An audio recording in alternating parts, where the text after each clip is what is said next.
market will humble you the very next day, right? So it's a journey, it's a learning process, and we have to keep learning every single day. So in a small 3-minute window, how do you approach IB and IS? So an IB, remember, is an initiative buyer. It's a set of market orders come together in a 3-minute window.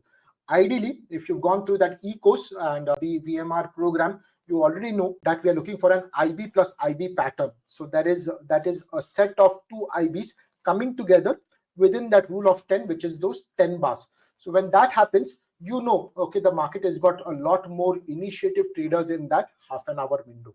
So when that happens, the IB plus IB, okay, is for you, okay, to tell you that the market wants to go up, and you keep your stop loss at the low of the first IB bar. The opposite, okay, you can do for an IS. But when there is one IB and the second IB, okay, does not come in the next 30 minutes, now you know, okay, that there isn't a lot of initiative buyers in the market.